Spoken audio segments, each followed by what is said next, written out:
Welcome to Broken World Entertainment.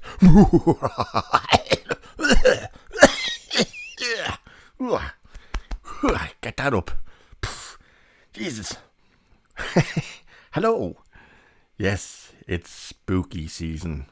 And with that comes our next review for our spooky season movies. This time, Halloween Ends. We've done The Monsters, we've done the new Hellraiser, and now the third of our trilogy for the spooky season, Halloween Ends. I'll do a non-spoiler and then I'll go into full spoilers. There's not going to be a lot I can say in the non-spoilers because the story... Okay, I have to say this right off the bat. It's a bit spoilery, but it's a must need to know. Really is. Especially if you're planning to spend your hard-earned money to go and see this. If you want to see it and you got Peacock, I'd advise you to watch a Peacock. Oh, side note, I just noticed this morning someone uploaded the entire movie onto YouTube. So if you can, watch it there as quickly as you can before they take it down. The movie that you get in the trailer, or think you're going to get from the trailer, is not the movie. Not even close. It's an absolute bait and switch. I won't go too much into that now until the spoiler part. So this movie takes place 4 years after the events of Halloween Kills. But the movie opens in 2019 to introduce you to a brand new character named Corey. We get a flashback of the previous movies, including the original, with Laurie Strode narrating, and turns out she's writing a book. But it's 4 years, she's moved on. She's living in a house now with her granddaughter, Alison, who starts kind of a relationship with Corey. And that's really what this movie is. It's basically a love story.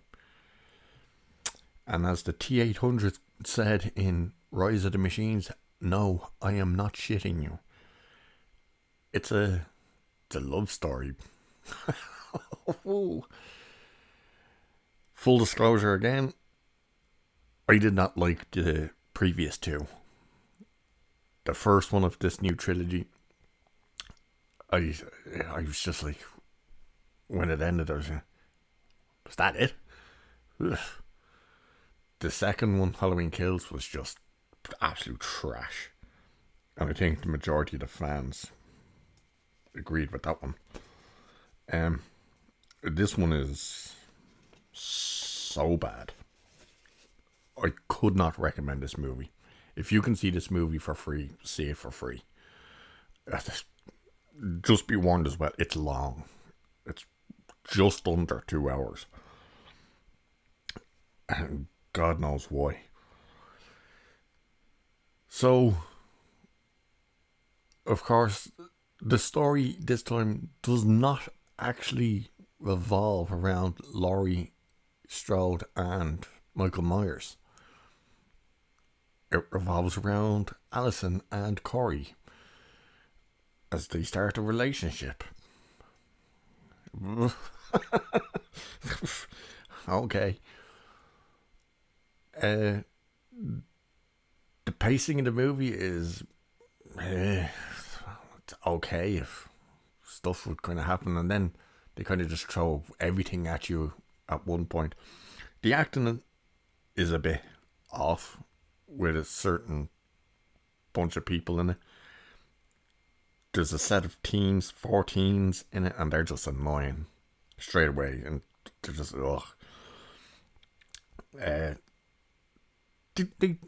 this movie tries to play a bit more like It.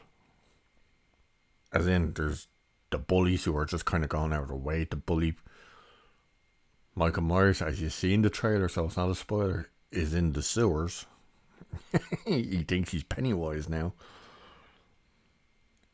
And yeah, I wouldn't recommend it. And if you enjoyed at least the first one and you had mixed feelings with it, you're probably gonna hate this one. I think the hardcore fans will despise this movie. And the funny thing is, remember when they relaunched these movies and they ignored everything except the very first film? And one of the things people praised about the first of this new trilogy was, oh, they took away all that supernatural element and just brought it back to a crazy nut in a mask. And then, of course, Halloween Kills, they went back to the supernatural end. And that somewhat continues in this, in a stranger way. We do get our showdown with Michael and Laurie, which, again, you see in the trailer. And it's really nothing. You know, I think they had a bit of a better showdown in the first one of these new movies. But I can't really go too far into stuff because, again, spoilers. So, the movie, the overall review for the non-spoiler is, it's not about Laurie and Michael as much as it's about Corey and Allison. It's set 4 years after the previous movie, and things happen. That's really all I can say without spoiling it. It's not the movie that is advertised to you. That is not the movie you're getting. If you think that's going to be the movie, that's not the movie. And with that, we're going to have to get into the spoilers part now, because otherwise there's really no way to discuss this movie. So, to finish out the non-spoiler version, would I recommend it? Hell no. If you, as I said, if you can watch it, if you got Peacock, watch it on Peacock. If you want to watch it.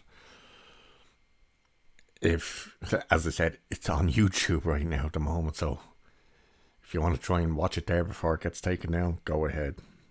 The full movie is on there. And with that, we'll get into the spoiler review. So here we go in 3, 2, 1. Full spoilers ahead. So the movie starts off with the weirdest radio ad playing and a song. So much so that when it started, I thought another video was starting to play. When I was watching it, I was like, what's that? Is this movie? This can't be this. And it is. Writing comes up saying it's 2019. We meet Corey. And Corey is going to be babysitting. Corey works in a scrapyard, but he's going to babysit for this family, well, mother and father, to make quick, easy money. It's he's told by the mother that the kid, whose name is Jeremy, I think, says to him he needs to know something, that after the events of Halloween, the previous film, obviously Michael Myers, that he's afraid of the dark and he wets the bed and he talks in his sleep. So she wants him in bed by 8:30, but he kind of has to stay with him. So the parents go out and he's left talking with the kid. And they're watching John Carpenter's The Thing. The kid starts being obnoxious to Corey. Corey tells him he wants him to be in bed by 8:30. He goes into the kitchen and you hear like a bit of a rumble. Corey goes back into the living room and the kid's gone. He goes outside, he can't find the kid. Then he hears more stuff in the house. Still can't find him. The knife he was going to cut like a bit of cake or something, the knife he was going to use is gone. He hears stuff upstairs and then he hears the kid Jeremy calling out for help. So he starts going upstairs, finds the knife on the staircase, picks up the knife, goes up the stairs. He walks into the attic. The door closes behind him and locks. And it's Jeremy. Jeremy locks him in. He's messing with him. So while he's banging on the door telling the kid to let him... For some reason he's losing his shit being locked in the attic. But he's banging on the door telling the kid to let him out. While this is happening, we get footage from outside of the parents arriving home. And he's kicking the door. He's trying to open the door and the kid's on the other side laughing at him. And the parents walk in right as Corey screams out, "I'm going to kill you, Jeremy." He kicks the door flies open, hits the kid falls over the banisters and plummets to his death in what's it's not meant to be, but it's funny. It's just like, you're like, you little bastards, you deserved it. Then we get flashbacks. You know, obviously the parents look up and, yeah, the kid's dead, like he's fucking mangled. The parents look up and Corey's standing there looking over, holding the knife, and we see him get arrested. Then we get flashbacks to the OG films and the first movie of this thing and all the rest. Laurie Strode is narrating what's happened in the time since the last movie. The town has gone to hell. To the point there's people having suicide pacts. They're hanging themselves. Just chaos happens. Every Halloween chaos happens because of the events of the previous movies, which makes no real sense. And Laurie is writing a book. Then we go back to Corey, and Corey is working in a scrapyard. And we get a shot of the sewers. Corey goes to the garage to buy a drink. By the way, we don't know whether he done time or not. I can't remember whether they said he done time for manslaughter or whatnot, but whatever. And this is where we meet the teens, the bullies. Corey's coming out of the store as they pull up. They're clearly... Now, Corey in 2019 was 21, so he's 24 now. And these guys pull up. Well, it's 2 guys and 2 girls. And they seem to be about 19, maybe 20. And they're asking Corey, "Hey, will you go in and get us a couple of 6-packs?" And Corey says no. And then one of the kids realizes who he is, and he's like, "Oh, it's the psycho who killed the kid," and blah, blah, blah. They start picking on him. And they push him to the ground and all that. And Laurie comes up and runs them off. Well, says, like, leave him alone and whatnot. They go into the store, but they're like, "Oh, look, it's the psycho and the freak."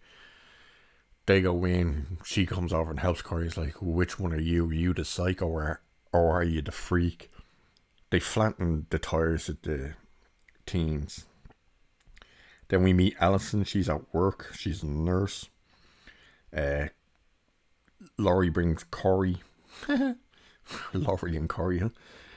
She brings Corey to the hospital to where Alison works because he smashed his bottle in his hand when the teens were picking on him and it cut him, so he goes to get stitches. Alison immediately fancies Corey and they start texting. Then we meet Frank, the cop from the previous 2 movies. He meets Laurie in a supermarket. They're shopping, they're talking, they're all happy. By the way, Laurie has bought a house. She's moved on. The woman who suffered from PTSD for the past 40 plus years over Michael Myers has just done a Taylor Swift and shaked it off. She's happy. She's got a haircut. She's living in the house with Alison. She's loving life all of a sudden. It makes no sense, but whatever. It's clear that her and Frank have the hots for each other. And Laurie goes and leaves the store. Actually, you have to look this up as well to make sure this is right. But she's leaving the store and there's a black woman there who just starts going off on her. And you're sitting there going like, hang on, what's going on here? I don't get this. She's just going off on her and she's like, look at my sister, I think what it is, she says. And she's like, what? And there's a black woman. Well, obviously a black woman if the woman giving out to her is black and in a wheelchair. And she's like, yeah, it is. It's the same person. So the woman from the last movie that Michael Myers stabbed in the throat with light bulb, it's her. She survived. She didn't die. She's now in a wheelchair, all scarred up on the neck, and she lost her voice. She can't speak anymore. So it's her sister. I think it's her sister, screaming at Laurie and telling Laurie it's all your fault that this happened to my sister. So she's getting blamed for everything. And then we get Allison and Corey. They're at a bar. They gone to a Halloween party. He's got a mask on of a scarecrow. And he puts the mask on the pool table, him and her dancing. And he's loving life, and he goes off up to the bar, and the camera just starts zooming into the mask, i.e. they're foreshadowing something. The mother from the killed kid is there, and he leaves the bar because she gets at him. And he runs into the kids, the bullies, on the bridge, and they throw him over the bridge, and they think he's dead. Allison gets in a bit of a mood, and Corey gets pulled into the sewers where he falls. There's a homeless dude down there, and the homeless dude keeps singing to himself. And we see Corey getting dragged into the sewers. And who's in the sewers? Michael Myers. We got our first shot of Michael in this movie. And just so you know, this moment when we actually first see Michael is exactly 40 minutes and 50 seconds into the movie. A Halloween movie, and we don't get Michael for the first 40 minutes of the movie. He chokes Corey. It's the scene you see in the trailer with the guy in the sewer. That's Corey. But they look into each other's eyes, and it turns out Michael's basically giving him the power of Michael Myers. And he lets Corey go, and Corey leaves the sewer. The homeless dude grabs Corey and tells him to get back in there and get the mask, and tries to say he's Michael Myers, and Corey stabs and kills him. So he kills the homeless guy. More foreshadowing, eh? And Corey is followed by Allison's ex. A bunch of other crap happens. They go on a few dates, and the ex, who's a cop, gets in his face in the restaurant, and he follows Corey, and Corey leads him to the sewers. And he wants to be Michael. So the ex follows him into the sewers, finds like a person in the muck, kind of the muck sculpted around the person. He looks up, and Corey's standing up on an upper level, kind of looking like Michael. And then Michael comes out of nowhere and grabs him. By the way, this is now 55 minutes and 49 seconds into the movie when we next get to see Michael. He's him and Corey start killing the ex because Corey wants to B, Michael. And he literally tells Michael, show me how you do it. And he holds the X down as Michael stabs the bejesus out of him. Laurie sees Michael in Corey's eyes. She just sees that change. And they do a bit more foreshadowing. The other bit of foreshadowing was Laurie's writing her book and she looks out the window and she hears Corey pull up on his motorbike. And she looks out the window and he's standing halfway behind a hedge, the same way Michael Myers used to. So that was the more foreshadowing. And she sees Michael in him.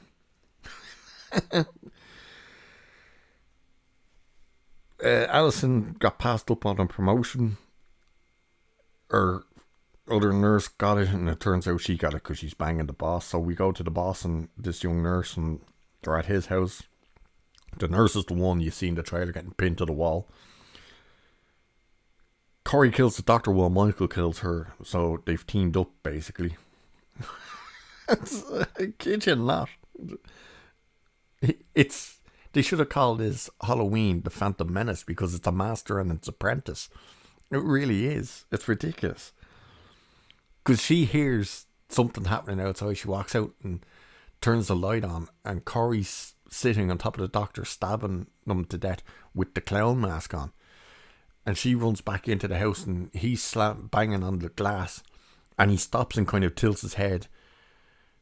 And when she turns, Michael's there. And Michael pins her against the wall and stabs her with a kitchen knife. And she's stuck to the wall. Because, that's how physics works. Whatever. So we are now an hour and 10 minutes into the movie, and it's finally the 31st of October. It's finally Halloween.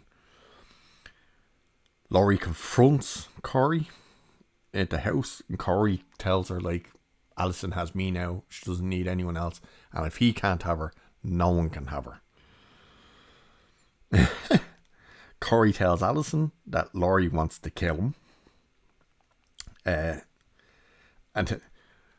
this bit makes no sense. This is really where they seem to have forgotten what they did in the previous film. So Michael Myers in the previous film was stabbed, shot, beaten, set on fire.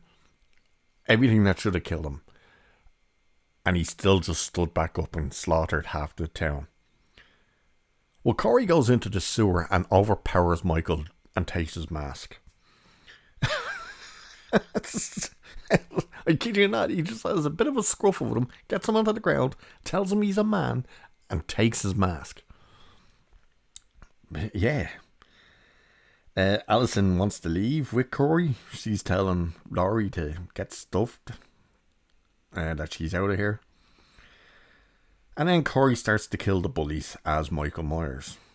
He lures them to the scrapyard.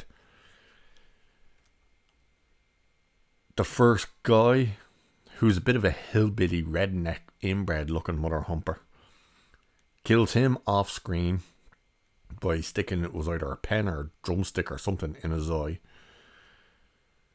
Drives after the two girls. They both climb over a fence, but one of them gets minced by the truck and she's under the fence. Now, this also was so stupid. By the way, I think just about every single kill in this movie is shown in the trailer. Exactly like the previous two films, that every single kill was shown in the trailer. But he runs this one over.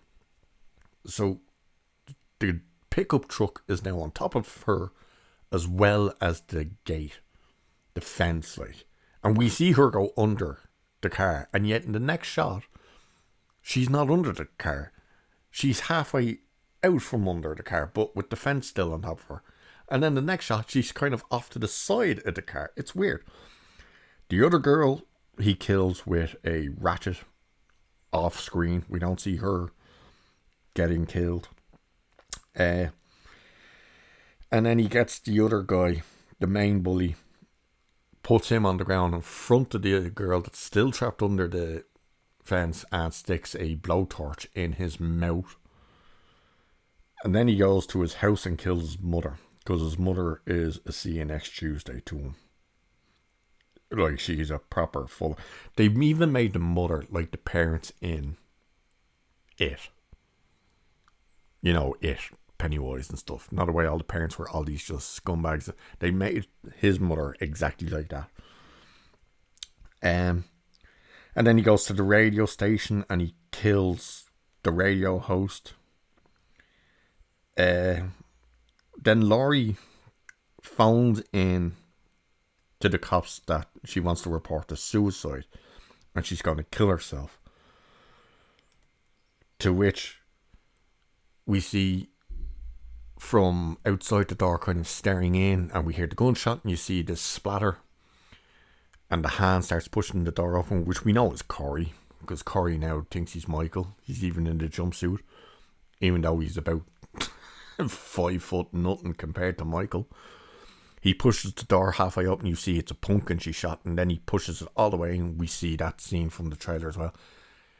And Laurie standing there aiming the gun at him and says, like, did you really think I'd kill myself? Shoots him twice. He falls over the banisters and all the way down and isn't fucking dead. So he kills him, tries to kill himself, I should say, to trick Alison, because he hears Alison arriving back as he's gonna kill Laurie. So he goes, I told you, if I can't have her, no one will. And he sticks the knife into his own neck, which for some reason Laurie immediately grabs and pulls out and stands there holding. So Alison walks in and sees her grandmother standing over Corey with the knife. She's all, oh, you killed him. He's like, no. Alison leaves, drives off. Michael shows up in the house, picks up the mask, goes to pick up the knife. Corey's still alive and tries to stop him for some reason. By the way, Laurie dropped the knife nowhere near his hand, but all of a sudden the knife was right beside his hand, but okay. So Michael kills Corey, snaps his neck, and then it's Michael versus Laurie. They have a bit of a fight in the kitchen. Goes nowhere else but the kitchen. It's just a bit... He slams her face through a glass door of a press. Now, every other person we've seen him do this to in these movies, their faces just get busted up. There's blood pissing out everywhere. There's shards of glass sticking. She gets 2 tiny cuts that don't even bleed. She gets him on the table. She pins both of his hands. She stabs like the knife through both of his hands. Puts the fridge down on his legs and slits his throat. He gets one of his hands out and grabs her by the throat and tells her to do it. To kill her. Now remember, this guy was stabbed, shot, beaten, set on fire, everything in the previous film, and just stood back up. And here he is with his throat slit, and he's still going. Get ready for this one. Alison comes running back in because she gets a phone call from Frank saying, hey, we got a call from your grandmother saying something about a suicide. By the way, the cops still haven't shown up. So Alison goes back, runs, gets into the house, sees Michael, grabs Michael's arm, breaks his arm. They slit his wrist. That kills him.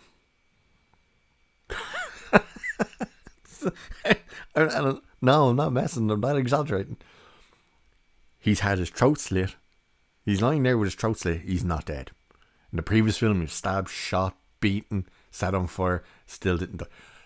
One small cut to his wrist kills Michael Myers. Now the cops show up. They walk in and is like, what happened? And Laurie's like, yeah, he's dead. Alison says, not dead enough. They tie him to the roof of the car. All the cops are like, what the hell are we doing? The black lieutenant or whatever he is, the captain, shows up. And one of the cops is like, this isn't what we do. And he says, it is tonight. They drive his body to the scrapyard with the entire town in tow. They're following.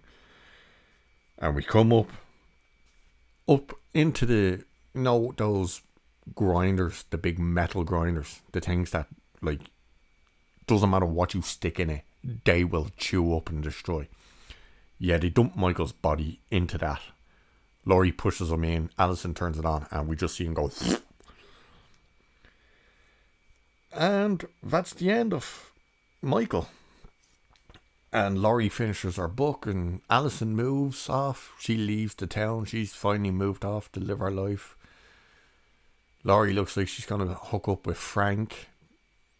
And she finishes her book. And she says how evil will take new shapes. Get it? Michael Myers was known as the Shape. And that's the movie. The movie ends. That is Halloween ends. Clearly, and his mask is left on her coffee table in her living room. That's the final shot. There's no post-credit scenes or anything. There's probably going to be more movies. They'll probably allude to Corey somehow is still alive. Because after he breaks his neck, we never see him again, his body or anything. And they never allude to like him getting buried or anything like that. So don't be surprised if Corey returns, because as she said, it takes new shapes. I hope Jamie Lee Curtis doesn't do any more of these movies.